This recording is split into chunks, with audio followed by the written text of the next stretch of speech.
Hello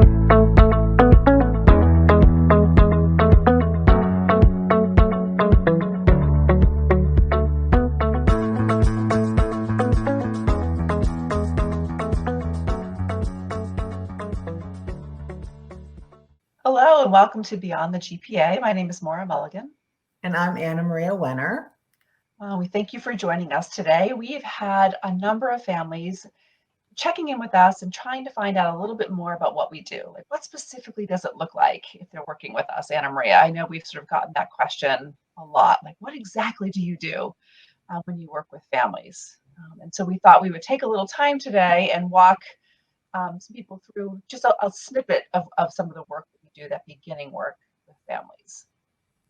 Yeah, I think it's a really great question that we're getting from families, and we're excited to provide some clarity because, as we know, Maura, you and I have talked and have shared that getting into college is actually the easy part. It's the staying in college.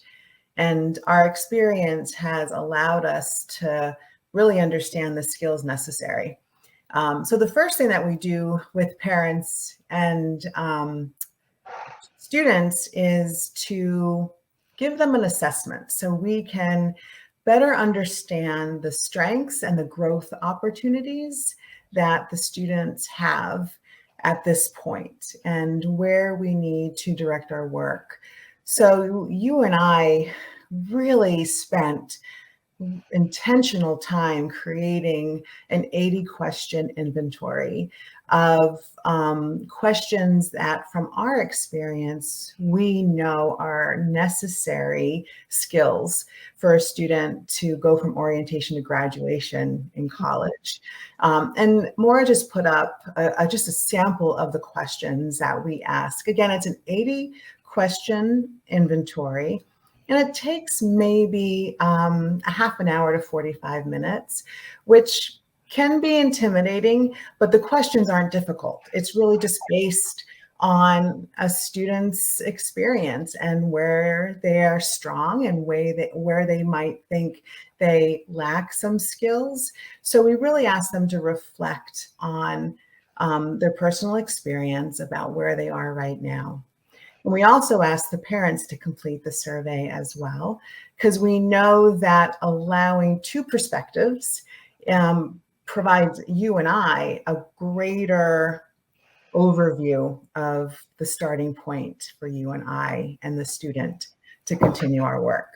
So again, here are just a few of the questions. And hopefully when parents see this, some of these questions might resonate with them. Right.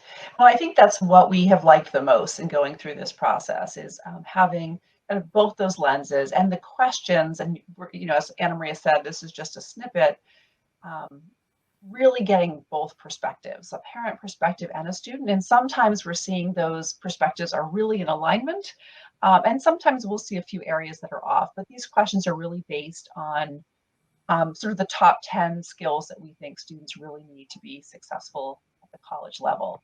And then you can sort of see these are what the skills are. And this is an example of, as we're working with families, a presentation that they would get, really showing the different perspectives. Sort of how is the student answering these questions, and how is the parent answering these questions. And as you can sort of see from the sample, sometimes those are in alignment and sometimes those are a little bit off, but that really gives us a great starting point of figuring out, which is what we love, I think, Anna Maria, the most about this, is that starting point of what are the strengths, because we really do want to come from a place of strength. And every student that we're talking with definitely has strengths in some of these areas, and then areas where there are real opportunities for growth. And this really highlights a nice visual, I think, for the families to sort of see like, okay, here are the areas that are going really, really well. And here are some of the areas where we're going to really focus our work in the coming months. Yeah. What I also appreciate about this, Maura, is it provides the families an opportunity for conversation after you and I sign off the conversation. Because there's a lot of these things that they don't talk about as families. You're going through the day-to-day hassle or just the bustle of, routine. And rarely do we sit down and really talk about the skills necessary to make that transition to college. So I think it's a wonderful opportunity for families to really engage in good conversation. Yeah, no, absolutely. So that's really this is the beginning of our assessment work. And then sort of after we go through this with families, then we sort of really dive into the actual work that we're doing with families. Right. And I think we understand the best work is that individual one-on-one work with the student. And again, as you said, we individualize our work for the student. We're not presenting a canned presentation or workshops. We really want to understand we want to meet the student where they are, and then together really move that needle to real understanding and firm grasp of skills. So we meet with the student individually, and then we really want the student to do some self-directed work during the time between our meetings. And I think that's why it's essential for us to work with students in high school, because they can practice these skills while they're in an academic setting and really see the growth themselves, which we know is a motivator for students when they see themselves growing and really discovering their voice and their strengths. It just makes them want to do more. No, absolutely. And I think the other piece, though, with the high school and really working on this in the high school level, and as Anna Maria said, obviously it's really having the student take ownership of that.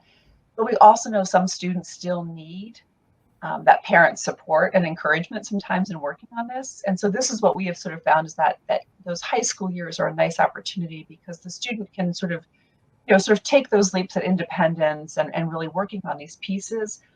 But they're generally still living with family. And so it still makes sense for families to be sort of motivating on some of these topics, checking in with students, having those conversations one-on-one.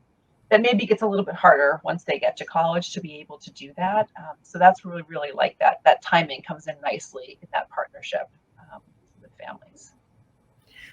I think also, Maura, if we stay on that theme, it also provides us an opportunity to work with families, to work with parents, to make sure they're not enabling a student from not growing. Parents they've spent so many years caring for and protecting their children, but we know growth doesn't happen when students are in a bubble. So we gently work with parents to help them let go and not be afraid of seeing their child fail and really resist that urge to rescue them. Because we know, especially with skills like conflict management or critical thinking or time management, having parents not come in and save the day is really important. Right. I think along those lines, and I sort of imagine some parents were like, oh gosh, are we going to be sort of judged for how we're doing things? And as a parent of two teenagers, and we've had these conversations, Anna Maria and I, over the years, so often in working with our college students. No, there's no perfection. And so it's not about that at all. All of us trying to do the best for our children. Sometimes we're making, some mistakes or just sort of, really not allowing the full independence that we want our students to have. And sort of we're all, myself included, very guilty of that. And so it's really about trying to sort of look at this holistically and figure out where we need to get the student to be and what skills does the student need and what work can the parents do to sort of help foster that independence. So sort of no judgment on there at all for families. We sort of know that it's hard, and it's hard to think about sort of letting go as that student transitions to the college level, when in high school maybe you're very used to being involved, and at many schools you have that opportunity and grading portals, and you are aware of the homework, and it makes it very easy to stay very involved, and that shifts really dramatically. It does. To college. Yeah.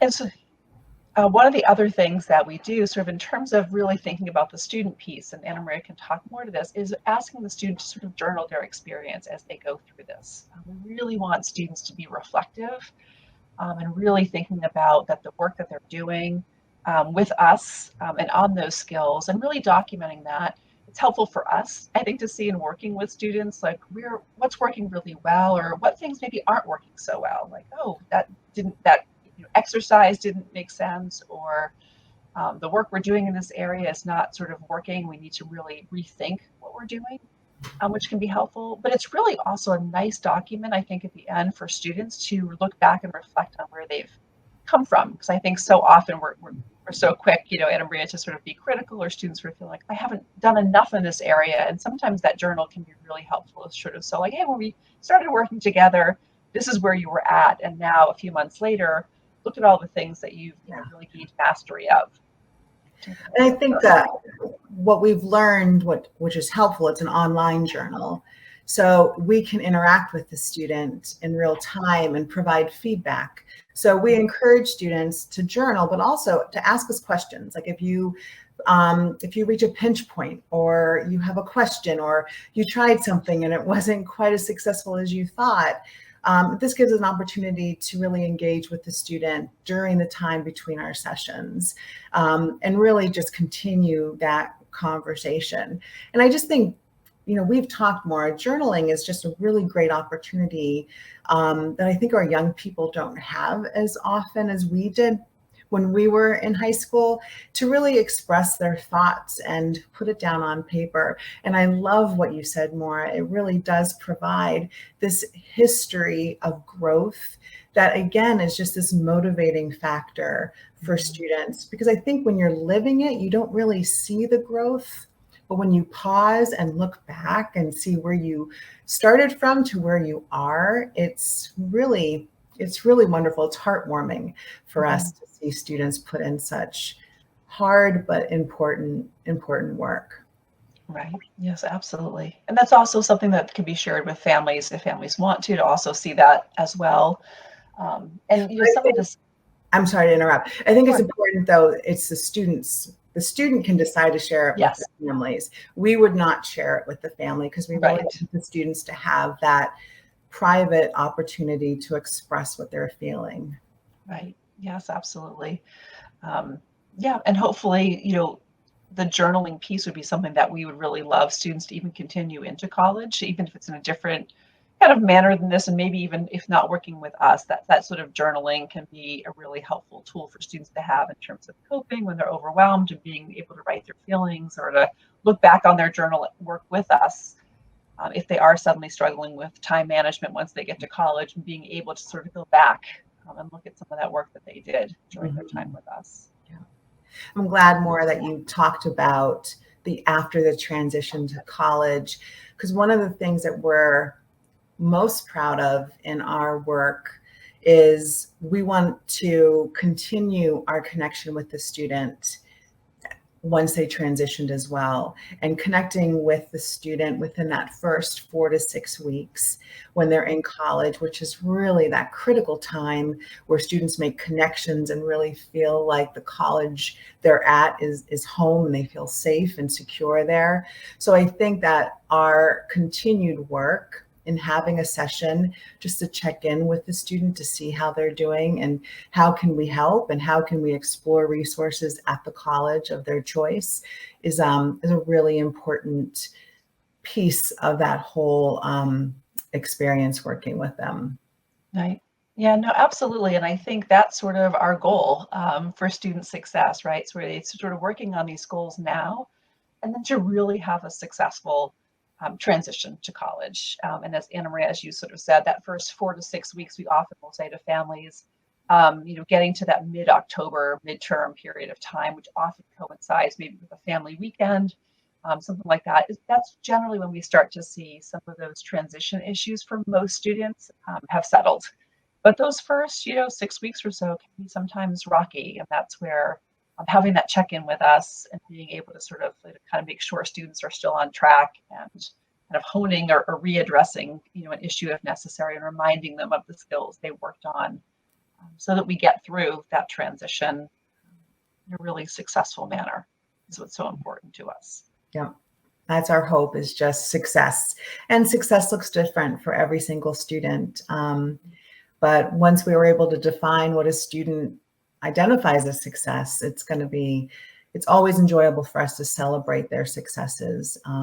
So yeah, we hope that this presentation sort of demystified the work that we do with students and families. We know it's important work because we have experienced and have seen it in our years working with college students. Right.